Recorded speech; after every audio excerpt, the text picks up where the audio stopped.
Do you have a perfect dream wedding dress in mind?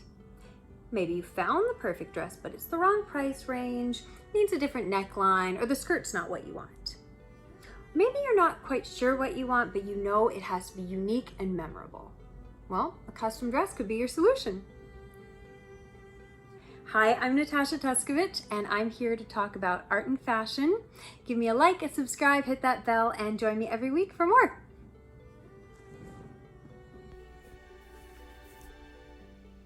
Today, I'll go over what to consider if you're thinking about a custom wedding dress, what you should expect, how much you should expect to pay, as well as what you'll need to do on your end in order to get what you want. Shopping for a designer. Do your research. Look at examples of their designs, their work, their past customers. Do they have any reviews? You'll want to come with some ideas in mind, or expect to sit down with a designer and go through Pinterest or some wedding magazines, as well as their past work, and choose what appeals to you. If you already have the exact dress you want in mind, be clear. Show as many pictures of what you want as possible. If they're doing a sketch for you, make sure you approve it. A good designer will ask about your wedding theme in general and ensure that they craft a design that will match.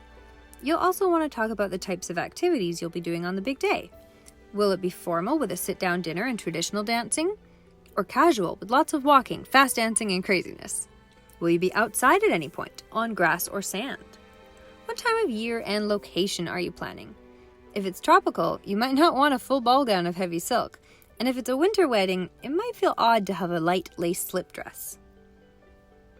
Make sure you check what price range other gowns you like are in.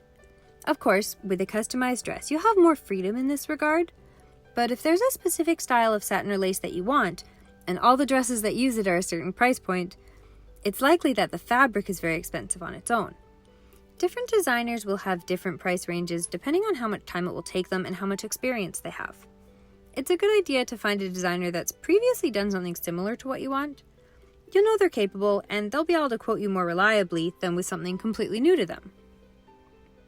Once you've established the style and design choices you want, the designer will likely provide some sketches for your approval. This is the easiest stage to make changes, so make sure it's as close as possible to what you want before moving on to patterning. If you want something strapless, they'll likely add some boning in there to help it stand. Make sure you're clear on your timeline. If there's any other structural details you want, make sure you speak up. Make sure you're clear on your timeline. They may have other clients, and if you're short on time, they might not even be able to fit you in. Do you need the dress ahead of the actual date so you can take photos? Be upfront. If you do need a rush, they might even be able to do it with a rush charge. For patterning, you'll need to take your measurements. If the designer is local to you, they can do it for you directly.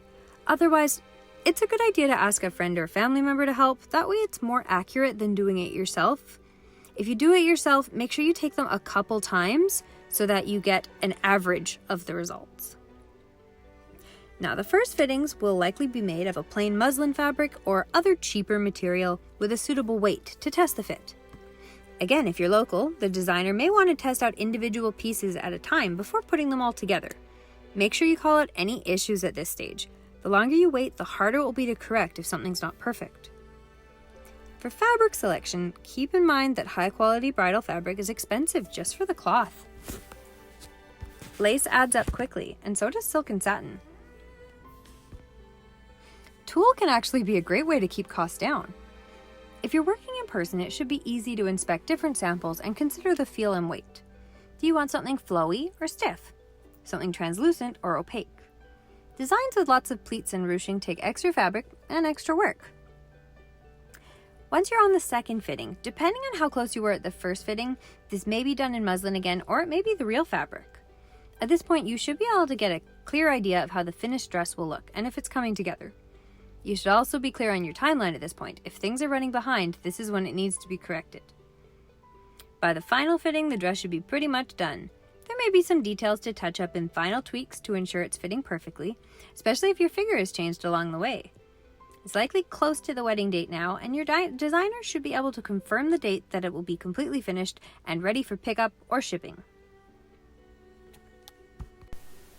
Okay, so this dress was actually for a bride who clearly wanted something a little bit different, a little more interesting and unique than a typical white dress you'd find in a store.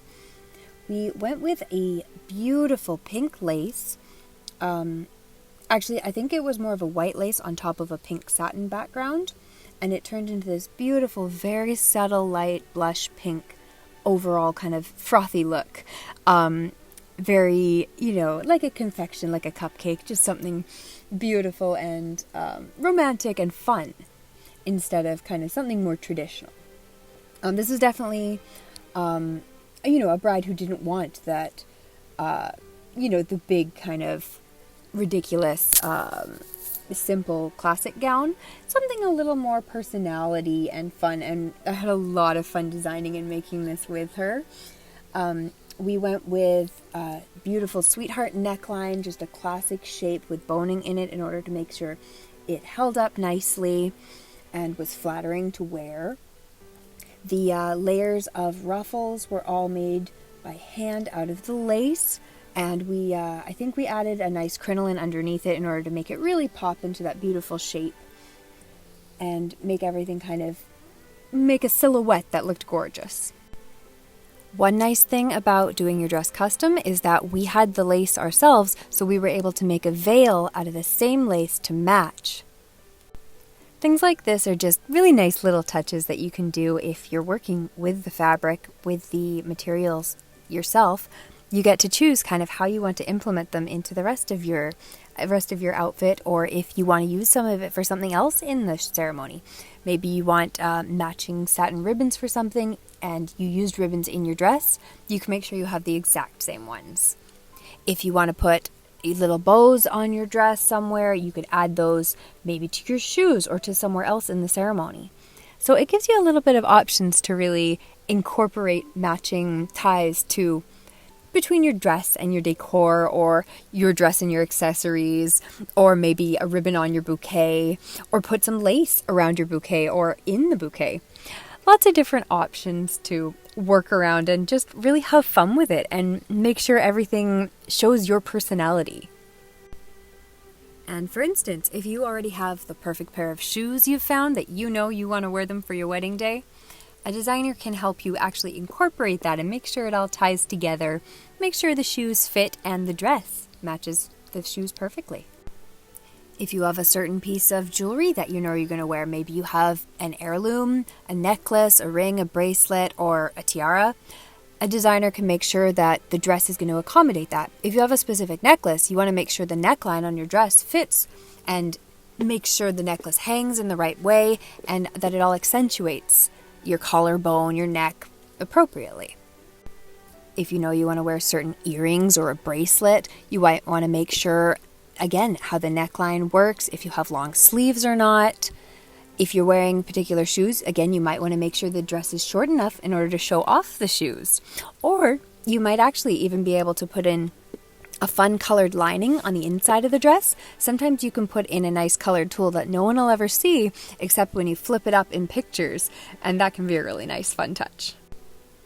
I've also seen people do really sweet little things like sew a little note somewhere on the inside of the dress. You can make sure that says something unique about your special day, your relationship, and your hopes and dreams. So you can do cute little things that really are sentimental and make the dress more tied to your unique relationship. Now, I was a little mad about this white I was using to do the lace. I think I ended up actually going over it again with a different paint entirely. I don't think I was even using the shimmer, my kind of shimmery pearl white paint at this point, and I definitely did go over that in the future because the white paint on its own just bleeds out and it doesn't stay crisp or shiny. It goes very matte. So I think in the end, when I used the more pearlescent paint, it really added that actual kind of touch of shimmer to the dress, which made it a little more pop. Because in real life, of course, it was white lace over top of the satin, and so there was a slight touch of shimmer underneath, but mostly you could just see the shift of the lace moving on top, which was a really nice three-dimensional effect in person. Now, if you found that interesting, please give it a like. If you are interested in having a dress custom designed, send me a message. Let's see if a design might be perfect for you. Otherwise, Please check back next week, everyone, and I hope you enjoyed this video. Bye now.